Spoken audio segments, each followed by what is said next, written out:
مساء الخير يا بنات، عاملين ايه؟ النهارده هنعمل طريقه كبد فراخ بجد حلوه جدا جدا، هتحبوها قوي. يعني في ناس بتسلق الكبد الفراخ على ميه كده على طول وخلاص، لكن بجد هتحبوها قوي قوي. طبعا اول حاجه انا غسلت الفراخ. هنشيل بقى الحاجات اللي هي المفروض تتشال. لما نيجي نفتح القلب ونطلع الحاجه كده عامله زي تجمع دموي بنشيلها، كل ده بنشيله. بس طبعا قبل ما نبدأ اعملوا سبسكرايب للقناة ولايك وسيبوا كومنت حلو وقولوا لي الفيديو اللي جاي عايزينه لايه.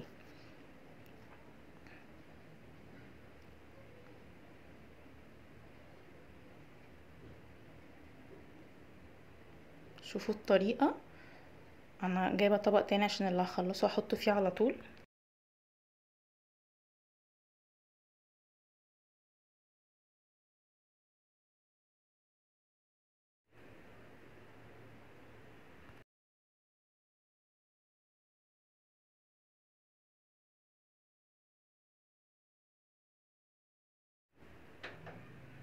بص ده بيتشال، يعني ده لما تلاقوش الدو هتلاقيه بيتشد معاكوا على طول، هتلاقي حاجة عاملة زي الزور كده زي اللي بتلاقوها في الفراخ.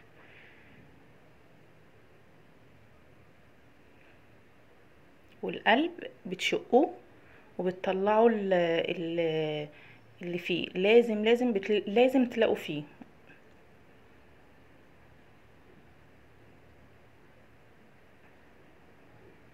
بصوا،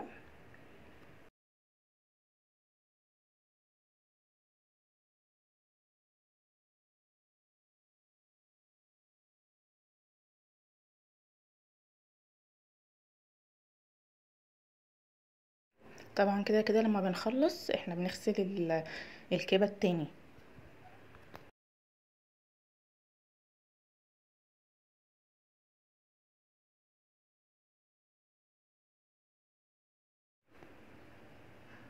ونعمل بقى هكذا في كل واحدة. وانتوا مش هتلاقوها بس في اللي هو في القلب، هتلاقوها مثلا في الكبدة نفسها من النص.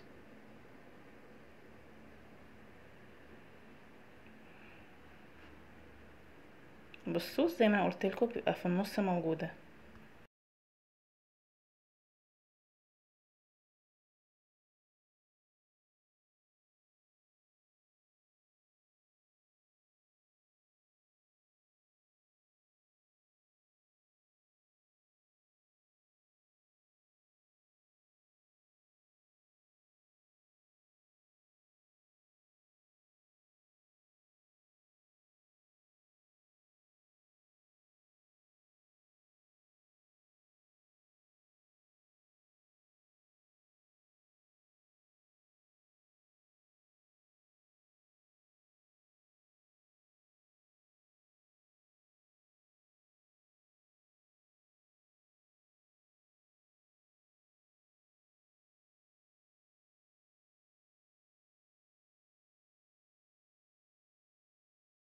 ما تنسوش تعملوا لايك وسبسكرايب للقناة واتفرجوا على باقي الفيديوهات اللي على القناة.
القلوب كلها لازم يبقى فيها، فعشان كده القلوب كلها بتشيليها كلها، والزور اللي هو بيبقى قريب منها ده بتشديه.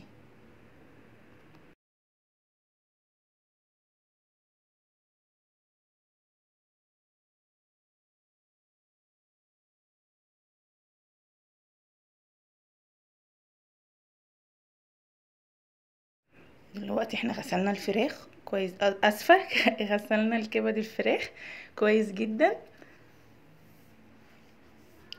بعد كده نجيب حله.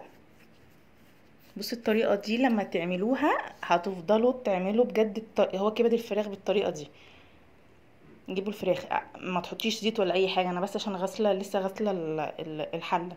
تحطي كبد الفراخ كانها تاخد صدمه، تفضل تقلب تقلب، اول لما تغير اللون اللي هتشوفوه اللون اللي هو البني ده، تروحوا حاطين فلفل كتير.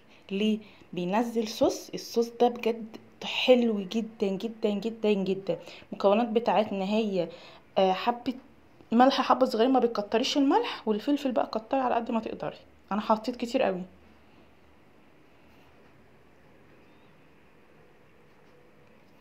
تاخدي الكبد الفراخ عشان في ناس كمان ما بتحبهاش مسلوقه، الطريقه دي هتحبوها جدا. بصوا وانا بقلب هتلاقي اللون اتغير بتاعها.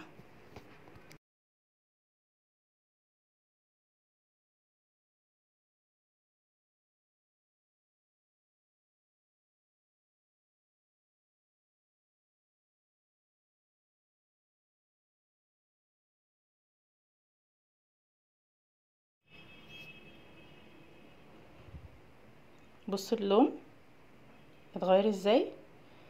هنفضل نقلب بقى لحد ما اللون ده كله يبقى في كبد الفراخ كلها.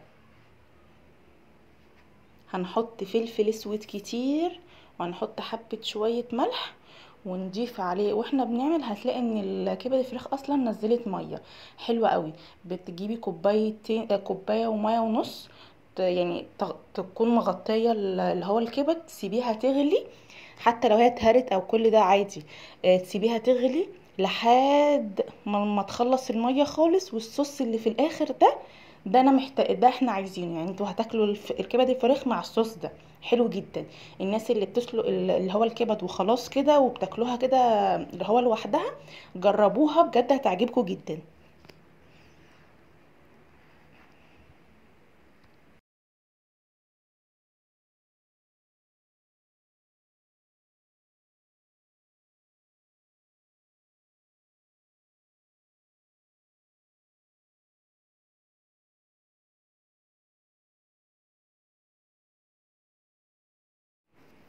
افضلوا قلبوا لحد ما يعني ما تاخد كلها اللون. حتى تقول ايه ده، دي ممكن تتهري، دي دي بتتقطع عادي.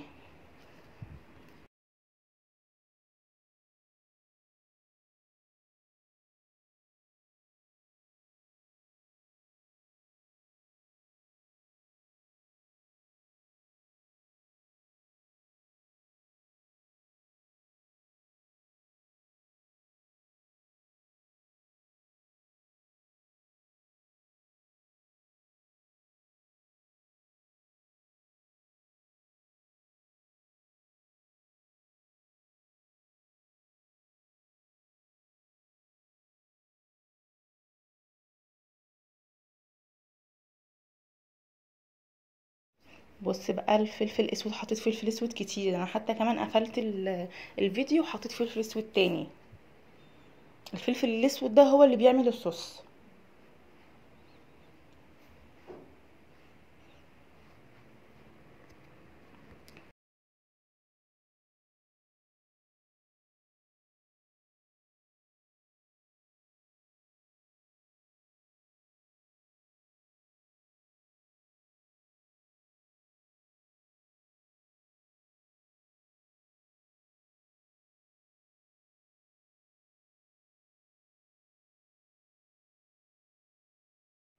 حطينا شويه ملح حبه صغيرين، ما تحطوش كتير.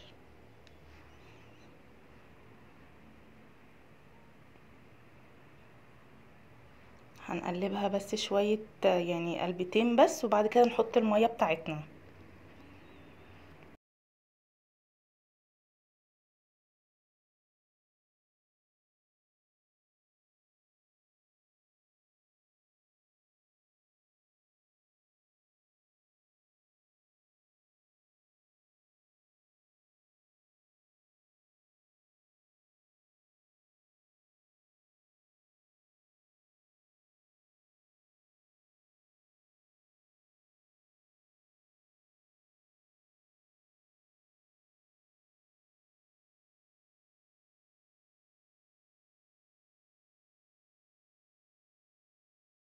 بص نزلت ميه ازاي. ده بقى الصوص اللي احنا محتاجينه. هنحط كوبايه ميه عليه وكوبايه ونص ميه، يعني تغطي اللي هو الكبد، وتسيبيها تغلي. حتى لو هي الكبد اتعملت تسيبيها تغلي لحد ما تخلص الميه بتاعتها. انا حطيت اهو نص كوبايه، انا حطيت كوبايه لما قفلت الفيديو وسبتها تغلي.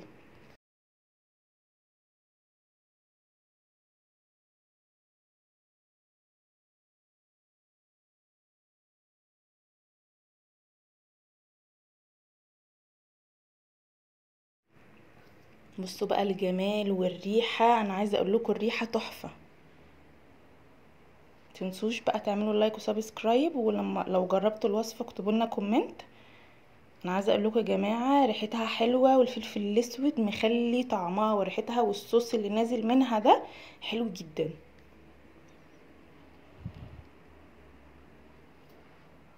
تنسوش بقى تعملوا لايك وسبسكرايب للقناه.